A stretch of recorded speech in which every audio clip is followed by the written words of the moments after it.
देखो भाई, last class में जो हमने टॉपिक पढ़ा था अब तक हम क्या करते आ रहे थे, हाइड्रोकार्बन्स की हम नेमिंग करते हैं, ठीक है, जिसमें कार्बन और हाइड्रोजन थे, मतलब एल्केन, एल्कीन और एल्काइन, इनकी हम नेमिंग कर रहे थे। आज हमें यहाँ पर पढ़ना है नेमिंग ऑफ फंक्शनल ग्रुप।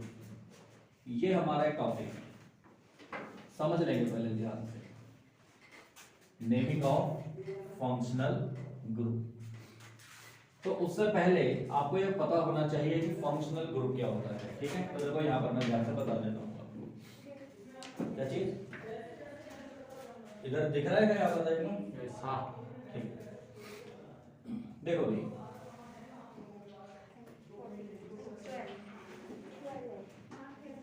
जैसे मान लो हम बात करते हैं किसी भी एक एल्केन की, ठीक है। जैसे ये बताओ CH3 CH2 CH3, क्या नाम है इसका? पूरा नाम बताओ। प्रोपेन। 3 कार्बन है ना, याद रखना है, में 3 कार्बन है तो प्रोप, एक सिंगल बॉन्ड है तो एन, नाम क्या हो जाएगा इसका? सीधा सीधा प्रोपेन, ठीक है।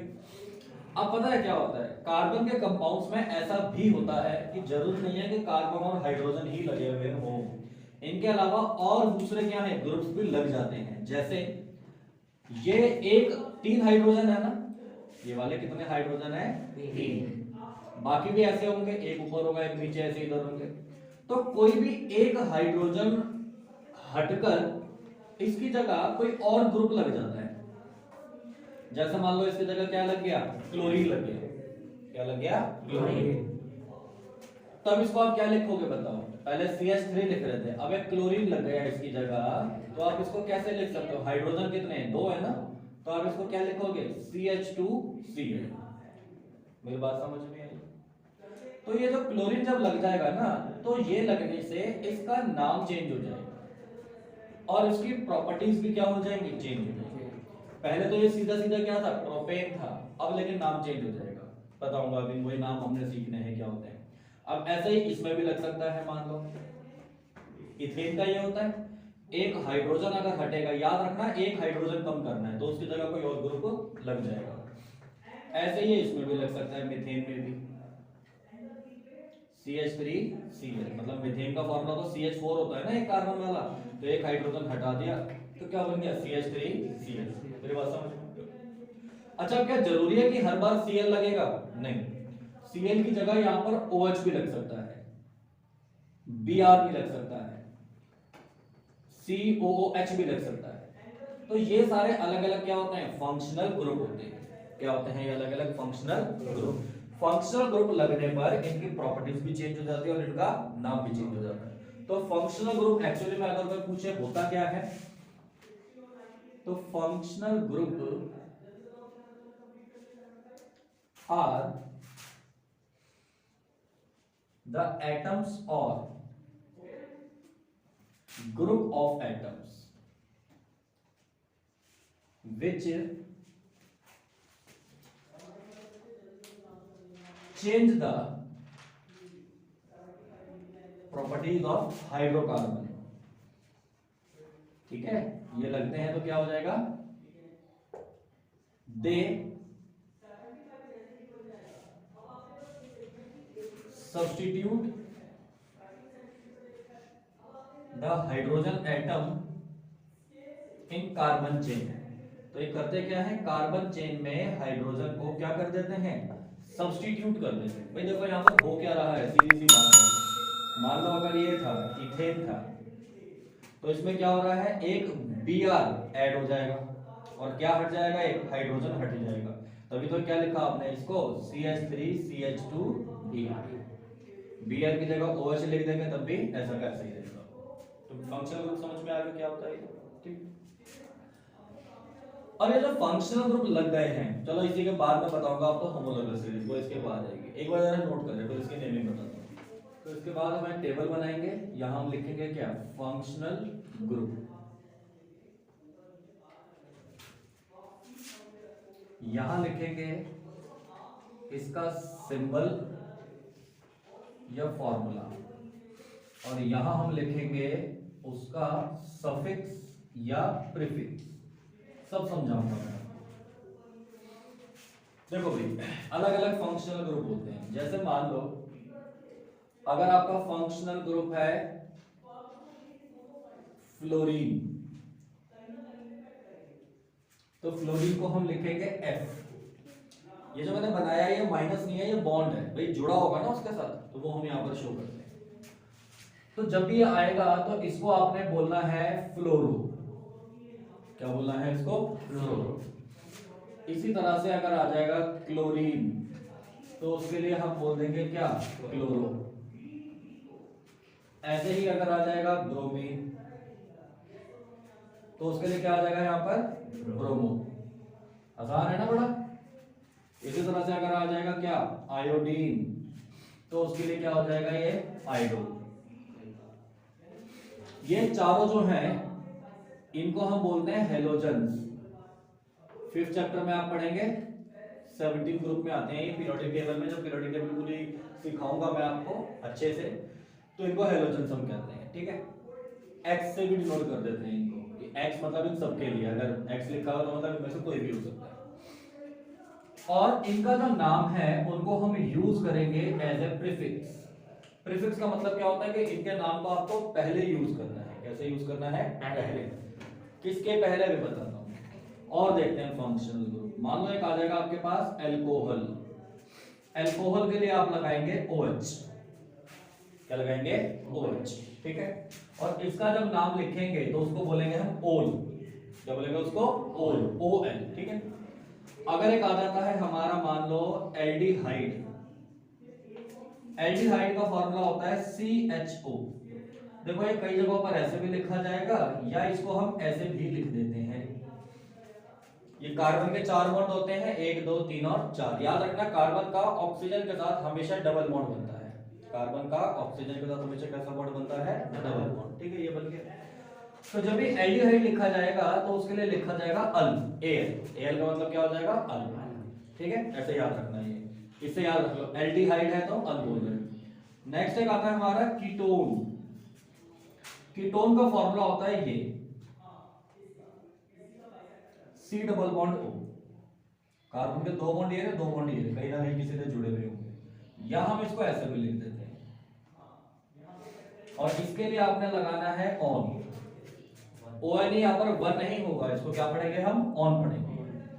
ठीक है, कीटोन यहाँ पर पढ़ रहे हैं ना, कीटोन, तो ये वो वाला ऑन आ रहा है। ठीक है, और लास्ट हमारा एक आता है कार्बोक्सिलिक एसिड। कार्बोक्सिलिक एसिड, और इस कार्बोक्सिलिक एसिड को हम बोल देंगे COOH, या ऐसे लिख देंगे COOH। देखो इसमें और इसमें फर्क है, यहाँ C के साथ H जुड़ा हुआ है, यहाँ C के साथ OH जुड़ा हुआ है। तो देखो एक एटम चेंज हो रहा है तो फंक्शनल ग्रुप भी पूरा क्या हो जाएगा? चेंज हो जाएगा। और नाम जो होगा इसका उसमें लगाना है आपने ओइक एसिड। क्या लगाएंगे नाम में? Oic acid. समझ गए? इन सब के जो नाम है, देखो ये फंक्शनल ग्रुप होते बहुत सारे हैं, लेकिन 10th क्लास के लेवल पर बस हमने इतने ही पढ़ने हैं, इससे ज्यादा नहीं पढ़ने होते। और भी बहुत सारे, ईथर होता है, इसके अलावा एस्टर होता है, एनहाइड्राइड होता है, अमाइन होता है, बहुत सारे होते हैं। ठीक है ना, लेकिन बहुत सारे हमने नहीं पढ़ने हैं। इनका जो नाम होगा इनको हम यूज करते हैं एज ए सफिक्स। कैसे यूज करेंगे हम इसको? As a suffix. सफिक्स का मतलब क्या हो जाएगा? इनके नाम को बाद में लगाया जाएगा। अब किससे पहले लगाया जाएगा, किसके बाद में लगाया जाएगा, वो हम देखेंगे इसी के बाद। एक बार नोट कर लेते हैं। देखो भाई ध्यान से समझना। तो सबसे पहले हम नेमिंग करेंगे यहाँ पर किसकी? हेलोजन। किसकी नेमिंग करेंगे? हेलोजन। टाइमर चल रहा है ना उसमें, देख लो। ठीक है, क्योंकि कई बार ऐसा होता है फोटो खींच जाते हैं। अब देखो सुनो, जैसे आपको इनका नाम बताना बड़ा इजी है ये।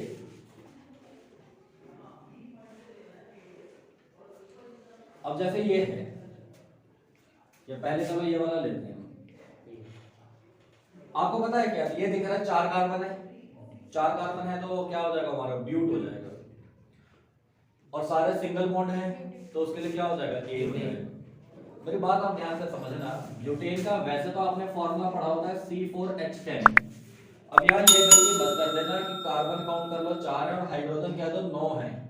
हाइड्रोजन कितना होगा? 9 होगा ना, लेकिन तब भी क्या है ये? ब्यूटेन है। क्योंकि हम जो देखते हैं, मैंने पहले भी आपको सिखाया था, या हाइड्रोजन से नहीं देखते, किससे देखते हैं? सिंगल बॉन्ड से। एल्केन एल्कीन एल्काइन का होना किस पे देखा जाता है कि सिंगल बॉन्ड है, डबल बॉन्ड है या ट्रिपल बॉन्ड है। हमें दिख रहा है कि सारे सिंगल बॉन्ड है, तभी भी ये क्या कहलाएगा? हमारा एल्केन ही कहलाएगा। इसमें एक फंक्शनल ग्रुप आ गया है। अब इसका नाम कैसा बोलेंगे? बीआर के लिए हमने क्या बोला था? ब्रोमो। बीआर के लिए क्या बोला था? ब्रोमो। और मैं बोला इनको प्रीफिक्स बोलना है, मतलब पहले लगाना है, तो इसका नाम हो जाएगा ब्रोमो। और ये 4 कार्बन के लिए क्या हो जाएगा? ब्यूटेन। तो इसलिए इसका नाम हो जाएगा ब्रोमो ब्यूटेन। खत्म। ठीक है, बस इतना ही। अब ये बताओ, चलो इसका क्या नाम हो जाएगा? जल्दी बोलो। Bromo propane. Bromo propane. अच्छा, एक अच्छी बात आप लोगों के लिए कि फंक्शनल ग्रुप वाली जो नेमिंग है वो सारी एल्केन वाली ही पढ़नी है हमको। बस कौन सी पढ़नी है? बस एल्केन वाली। एल्कीन और एल्काइन वाली नहीं पढ़नी है, वो आपके सिलेबस में नहीं है, वो 11th में जाकर आप पढ़ेंगे।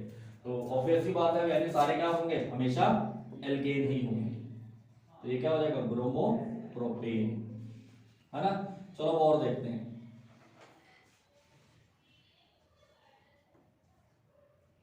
इसका बताओ क्या हो जाएगा?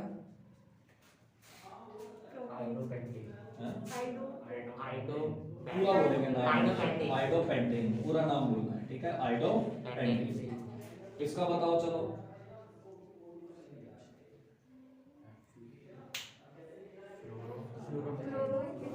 फ्लोरोमीथेन।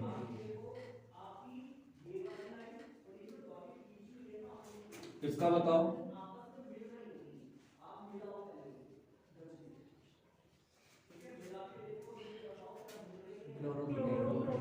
क्लोरोप्रोपेन। देखो ध्यान रखना, कई बच्चे गलती कर देते हैं, इसको भी कार्बन काउंट कर लेते हैं। ये कार्बन नहीं है, ये तो क्लोरीन का सी है ना। तो नाम क्या होगा इसका? इजीली क्लोरो, और 3 कार्बन के लिए प्रोपेन। तो जो प्रीफिक्स वाले थे वो 4 ही थे, ब्रोमो फ्लोरो क्लोरो 4 बता दिए। शुरू के 4 की नेमिंग खत्म हो गई, ठीक है। अब कार्बन चाहे जितने मर्जी लगा लो, नाम उसके अकॉर्डिंग हो जाएगा, पहले ये लगाना पड़ेगा, बस सीधी सी बात है, ठीक है। तो इसमें गलती की गुंजाइश नहीं होनी चाहिए। दूसरा हम नेमिंग करेंगे एल्कोहल्स की। चारों हमने आज ही कर दिए। देखो अब एल्कोहल के लिए क्या होता है हमारा? OH होता है ना, फंक्शनल ग्रुप की स्पेलिंग, मतलब वो पहचान, ये X होता है हमारा। देखो सेम वैसे ही होगी, CH3 CH2 OH। अब ये OH है, OH को मैंने क्या बोला था? आपने सफिक्स के रूप में इस्तेमाल करना है। सफिक्स मतलब बाद में इसका नाम लगाना है। और लिखते क्या है OH के लिए? और। क्या लिखते हैं? और। अब बाद में लगाना है, तो मतलब पहले इसको देखा जाएगा। अब ये क्या है? 2 कार्बन है, 2 कार्बन के लिए इथ, सिंगल बॉन्ड है सारे, उसके लिए क्या हो जाएगा? एन, और OH के लिए क्या हो जाएगा? ऑल। तो इसलिए इसका नाम हो जाएगा इथेनॉल। ये वाला ई के बाद ओ या ए अगर आ जाए तो इस ई को हटा देंगे, तो इसलिए ई हट जाएगा, तो नाम हो जाएगा इसका इथेनॉल। समझ गए? पता है इसको हम ऐसे भी लिख देते हैं C2H5OH। बात एक ही, क्योंकि कार्बन 2 है, हाइड्रोजन कितना हो गया? 5 हो गया, बाद में OH लग गया, तो इथेनॉल अल्कोहल होता है एक्चुअली में, ठीक है। अगला बताओ चलो, इसका क्या हो जाएगा?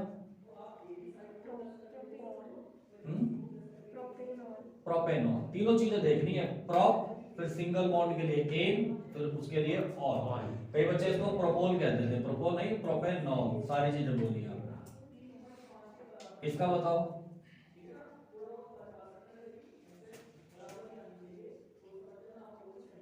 बताओ बाकी बच्चे क्या होगा?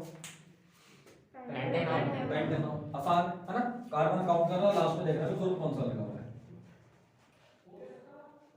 तो पेंटेनॉल हो जाएगा ये, ठीक है। लास्ट और बता दो।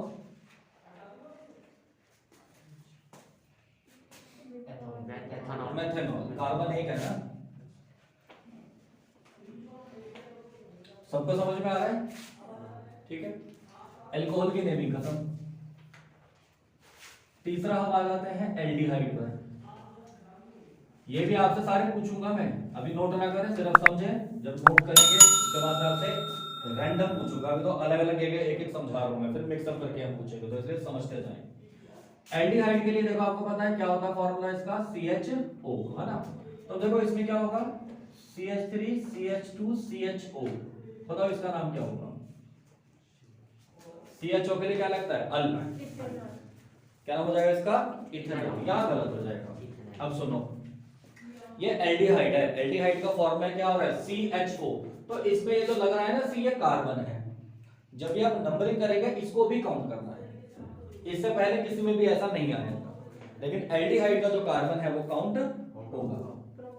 हाँ, तो इसलिए देखो 1 2 3 3 कार्बन है, तो वही प्रोप प्लस एन प्लस अल, तो इसलिए इसका नाम आ जाएगा प्रोपेनल। ठीक है ना भाई, इजी है, सब बच्चों को समझ में आ रहा होगा अच्छे से, किसी को दिक्कत? इसका बताओ CH3 CH2 CH2 CH2 CHO, इसको बताओ क्या होगा? पेंटेनल। ऑल नहीं अल, क्लियर बोलो, गलत हो जाएगा।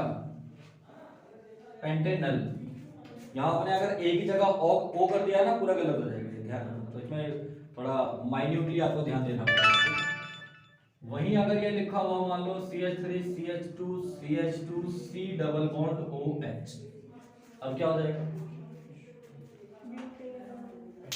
कई बच्चे क्या होते हैं जब ऐसे लिख देते हैं ना इसको घबरा जाते हैं, घबराने की क्या जरूरत है, आपको पता ही है CHO ऐसे भी लिख सकते हैं, ऐसे भी लिख सकते हैं, टेबल में लिखवाया था ना मैंने, C डबल बॉन्ड OH भी लिख सकते हैं या ऐसे लिखवा देंगे। तो एल्डिहाइड तो है ये 1 2 3 4 कार्बन के लिए ब्यूट होता है और CHO के लिए अल हो जाएगा, तो नाम हो जाएगा ब्यूटेनल। ये मत कहने लग जाना कि भाई डबल बॉन्ड हो रहा तो ये एल्कीन हो गया, उसको तो देखना ही नहीं है हमको। डबल बॉन्ड अगर होता भी है तो वो यहाँ पर होता है, कार्बन कार्बन के बीच में देखना होता है, और आपको मैंने बता दिया 10th क्लास के लेवल पर सिर्फ एल्केन वाला ही आपने पढ़ना है और वही आएगा पेपर में, इससे बाहर बिल्कुल भी नहीं आएगा। ठीक है, जो एक्स्ट्रा आएगा वो आपको मैं बता देता हूँ। तो ये हो जाएगा ब्यूटेनल। इसका नाम बताओ चलो लास्ट, HCHO।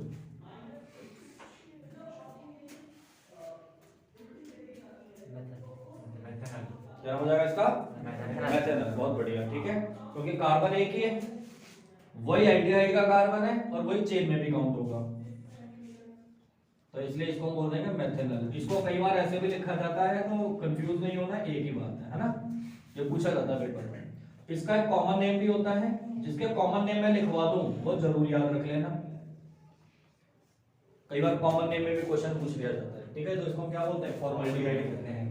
बाकी इनमें ये जो पढ़ा है हमने भी, इनमें भी कॉमन नेम नहीं है। ठीक है, इसीलिए कॉमन नेम आएगा भी। ये क्या हो गया हमारा? फॉर्मल्डिहाइड। क्लियर है? हम यहाँ पर देखेंगे अपना अगला कीटोन। ठीक है, कीटोन की नेमिंग कैसे होगी, तो देखो ध्यान से समझना है। पता है कीटोन की जो नेमिंग हम करेंगे ना, ये थोड़ी सी अलग है। कैसे अलग है? क्योंकि कीटोन वाला ग्रुप क्या होता है? C double bond O।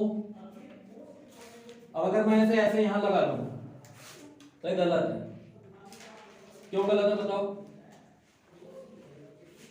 बताओ विशाल। सर यदि बॉन्ड लगना है तो डबल, क्योंकि कार्बन के 4 बॉन्ड पूरे नहीं हो गए, 1 2 3 हो गए, तो यहां पर तो खाली बॉन्ड रह गए।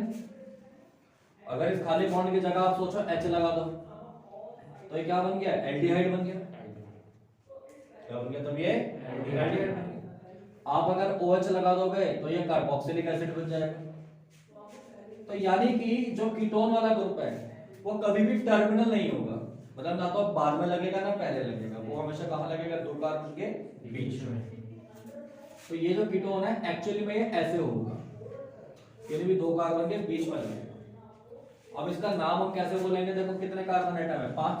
इसको तो ऑब्वियस बात है, बीच में आ रहा है तो काउंट करना ही पड़ेगा ना, जबरदस्ती आ रहा है तो क्या हो जाएगा हमारा? देखो आप जानते ही हो, ब्यूट प्लस एन एल्केन के लिए, और कीटोन के लिए क्या होता है? ऑन। तो इसलिए इसका नाम हो जाएगा ब्यूटेनॉन। 5 है, पेंट हो जाएगा फिर, पेंटेनॉन। हाँ पेंटेनॉन। समझ गए? ऐसे ही अगला बताओ, बीच में ही आना ही है हमेशा। क्या नाम हो जाएगा इसका? ब्यूटेनॉन। ब्यूटेनॉन। और ऐसे इसका क्या हो जाएगा? एथेनॉन नहीं, प्रोपेनॉन। और ऐसे इसका क्या हो जाएगा? इथेनॉन आखिर खोल लो। नहीं, एथेनॉन मेथनॉन। कुछ नहीं होगा ये, गलत है। क्यों नाम बोल रहे हो? होगा ही नहीं ना ये तो। मैथे तो मतलब सबसे पहला जो कीटोन होगा वो यही होता है, प्रोपेनॉल बाकियों में तो ऐसा नहीं था। एल्कोहल में पहला एल्कोहल कौन होता था? एक कार्बन वाला। एल्डिहाइड में भी कौन होता था? एक कार्बन वाला। लेकिन कीटोन का जो पहला मेंबर होता है वो कौन होता है? 3 कार्बन वाला होता है। कीटोन में पहला जो मेंबर होता है वो कौन होता है? 3 कार्बन वाला होता है, जिसको हम क्या बोलते हैं? प्रोपेनॉन कहते हैं। तो ये हमारा आप याद रख लेंगे, अलग से इसके ऊपर क्वेश्चन आता है। हम इसको सिंपलेस्ट कीटोन कहते हैं, ठीक है। सबसे सिंपल जो कीटोन होगा वो ये होगा, सबसे सिंपल जो अल्कोहल होगा वो ये होगा, सबसे सिंपल जो एल्डिहाइड होगा वो ये होगा। सिंपल का मतलब पहले एक कार्बन है, मतलब पहला जो मेंबर होगा, तो पहला मेंबर इसमें यही होता है। इस प्रोपेनॉन का एक कॉमन नेम होता है जिसको हम बोलते हैं एसीटोन। क्या बोल देंगे इसको? हम एसीटोन कह देंगे। चलो, तो होगा इसके नेम, कोई दिक्कत नहीं है। अगला आ जाएगा हमारा last, carboxylic acid. Carboxylic acid तो देखेंगे जरा कार्बोक्सिलिक एसिड में क्या क्या होता है। आपको मैंने बताया इसमें क्या लगता है? COOH। तो देखो अब जैसा मान लो ये लिखा हुआ है CH3 CH2 COOH, क्या नाम हो जाएगा? यहाँ पर इसका भी कार्बन यूज करेंगे क्योंकि आ रहा है इसमें कार्बन, है ना। तो क्या नाम हो जाएगा? प्रोप प्लस एन, और इसके लिए ओइक एसिड पूरा लिखना है। ओइक मत लिखना, सिर्फ ओइक एसिड लिखना है। तो ये हो जाएगा प्रोपेनोइक एसिड। क्लियर है?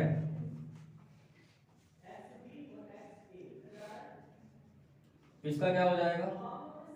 Butanol acid butanoic acid acid. और ऐसे इसका क्या हो जाएगा बताओ? Methanoic acid methanoic acid. ये ऐसे लिख दो या ऐसे लिख दो, बात एक ही है।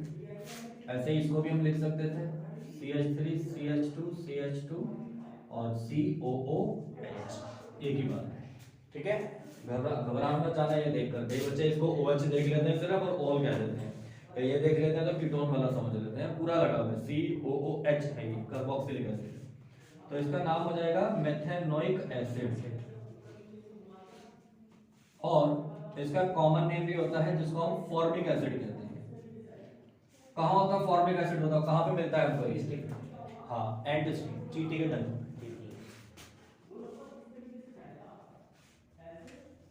समझ गए बात है? प्लीज, ठीक है। एक बार इसे नोट करो, फिर कुछ और बता दो। देखो होमोलोगस सीरीज में होता क्या है, ध्यान से समझ लेना। जैसा मान लो इसका नाम बताओ क्या है, इसका भी नाम बताओ क्या है, और इसका भी नाम बताओ क्या है। बताओ। Chloromethane, chloroethane, chloropropane. ऐसे इसका नाम बताओ, ऐसे इसका नाम बताओ, ऐसे इसका नाम बताओ, क्या हो जाएगा? मेथेनॉल एथेनॉल ब्यूटेनॉल ब्यूटेनॉल क्यों होगा? Propanol propanol. तो देखो हो क्या रहा है इसमें, ये एक सीरीज बन रही है जिसमें हाइड्रोजन एटम को एक ही फंक्शनल ग्रुप सब्स्टिट्यूट कर रहा है। एक सीरीज बन रही है जिसमें हाइड्रोजन को सेम फंक्शनल ग्रुप क्या कर रहा है? सब्स्टिट्यूट कर रहा है, उसकी जगह पर आ रहा है। इस तरह से एक सीरीज बन जाती है जिसको हम बोलते हैं होमोलोगस सीरीज। तो ये एक होमोलोगस सीरीज है क्लोरीन की, ये होमोलोगस सीरीज है किसकी? अल्कोहल की। ऐसे सबकी बन जाती है।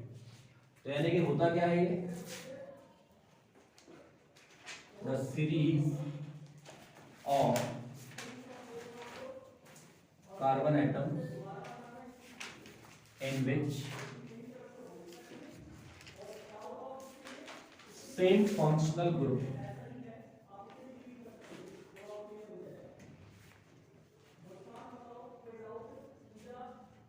substitute the hydrogen atom in carbon chain. For example, example में ये भी लिख लेना, ये भी लिख लेना। अच्छा, साथ ही साथ ये भी एक एग्जाम्पल है, पता है क्या? मान लो अगर मैंने ये लिखा हुआ मीथेन, इथेन, प्रोपेन, ठीक है, या मैंने लिख दिया इधर क्या, इथीन लिख दिया, प्रोपीन लिख दिया, ब्यूटीन लिख दिया। ये भी हमारी क्या है, होमोलोगस सीरीज कहलाएगी। मतलब होमोलोगस सीरीज में जरूरी नहीं है कि फंक्शनल ग्रुप ही है, बॉन्ड भी अगर उनके एक जैसे है ना और एक सीरीज में अगर है मतलब उसको हम क्या बोलते हैं, होमोलोगस सीरीज कह देंगे। मुझे एक बात बताओ, ध्यान से सोच समझ के बताना, सभी बच्चे इधर ध्यान दें। मेरे को बताओ इसमें और इसमें कितने का फर्क है, इन दोनों में कितने का फर्क है, CH2 का, है ना, एक्स्ट्रा लगा। इसमें और इसमें कितने का फर्क है, ऐसे यहाँ देखो, यहाँ पर भी कितने का फर्क है, CH2 का, यहाँ पर भी कितने का फर्क है, CH2 का, यहाँ पर भी कितने का फर्क है, CH2 का, यहाँ पर भी कितने का फर्क है, CH2 का। तो होमोलोगस सीरीज में हमेशा याद रखेंगे कि जो सक्सेसिव मेंबर्स होते हैं they are differ by CH2 unit. Mass में अगर पूछा जाए कितना होगा तो देखो मास कार्बन का होता है 12, 12 और 2 कितना हो जाएगा 14, तो 14 यूनिट का डिफरेंस होता है। ठीक है, यहां हम लिख देते हैं each successive member of homologous series